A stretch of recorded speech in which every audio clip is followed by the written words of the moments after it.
Hello again everyone, and welcome back to Otherworldly Encounters, where you can submit your NDE, OBE, spiritual or paranormal story, to my email address noted here, and at the end of this video. Today's near-death experience comes from Warren, who died in a car accident, and here is his story. I was working as a medical supply salesman. This required a lot of driving in order to meet with customers and demonstrate how to use medical devices. I was in good health, but had developed a condition where I would unexpectedly collapse when stressed.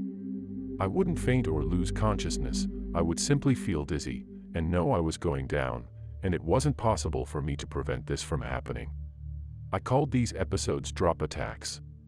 I saw many doctors, had many tests performed, and never received a diagnosis. On one occasion in August of 1997, I experienced one of these attacks while driving. I lost control of the car, was sideswiped by another car, and then collided into a second car, which caused a major collision. The front end of my car pretty much ended up in my lap, and I was pinned. It all seemed so surreal, and appeared to be happening in slow motion. I sat there in this mess of mashed cars, stunned, and didn't even realize that I had been severely injured. I attempted to get out of the car, but the door was bent, and I had several broken fingers. I heard horns honking, people screaming, then I felt very sleepy, so I put my head back, closed my eyes and drifted off, and then there was silence. This was not another drop attack. I died in that accident, but it took some time before I was able to figure that out. It wasn't until I found myself suspended above the scene of the accident that I came to the realization that I must be dead. Everything felt very real, so I knew it was not a dream. I was stationary and watched the commotion happening below.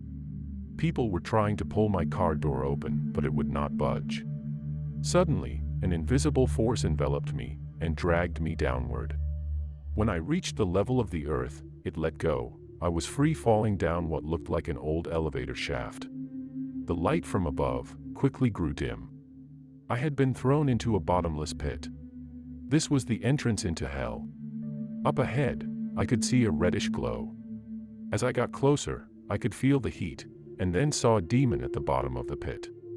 He looked grotesque, with animal-like features, such as claws, a tail and large teeth. He growled and stared at me, and enjoyed seeing the fear in my eyes. I could feel him trying to suck the thoughts of my wife and children out of my mind.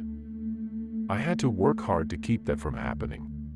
He was also trying to suck my soul out of my body, replace it with hatred, and turn me into one of his demons, but again I resisted, and this was making him very angry. When he failed to turn me into a hateful, soulless demon, he moved toward me, so I ran and heard him laugh. I saw a door and pulled on the handle. When the door opened, I was stunned to see my wife and 2 children. They were on fire. I was horrified. I could not get to them. I had to watch them scream and burn, and I could hear the demon. He was laughing and mocking me. The door shut behind me, and I was stuck in the room, and all I could do was watch this horrible scene and hear my wife and children scream. I was in hell. When I was young, I was taught that once in hell, you could never get out. I was in a nightmare that would never end. The pain and despair was overwhelming, beyond words, knowing there was no way out. I could not cope with the reality of the situation, and in my desperation I cried out, "God, if you can hear me, please help us."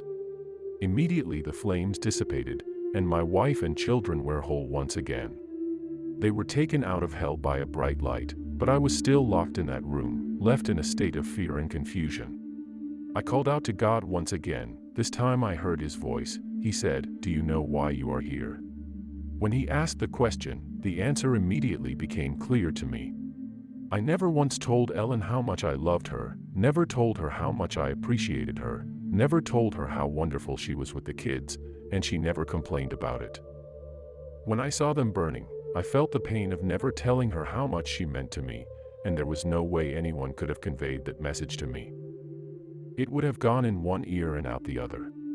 I felt her pain, and how she wanted to hear a kind word from me now and then, and I was not into that sort of thing. I pleaded with God to get me out of hell, and promised that I would show my appreciation for all she does, because she deserved it, and with that, I was out and up in the light, and it was wonderful, and I felt safe. I thanked God for saving me. Then the voice said, "You have saved yourself, and now you will go back." I couldn't see anyone, so I just spoke into the light. I asked God about the sinner's prayer, which I had said in the past. I believed in my heart that I would be saved. I thought there was nothing we could do to save ourselves. I wanted to know why that did not save me from hell, and the answer was, you had faith, but faith alone cannot save you. I asked about once saved, always saved, and the answer was, you must endure always, and then I was sent back.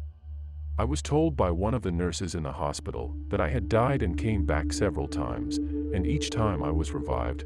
I thanked God and my wife Ellen. What did you think of Warren's story? Let me know in the comment section below.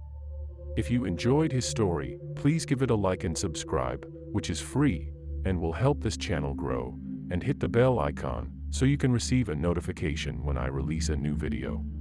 If you would like to share a story and have it featured on this channel, please send a written account to my email address noted here. Thank you for watching, and I hope you will come back and visit again soon.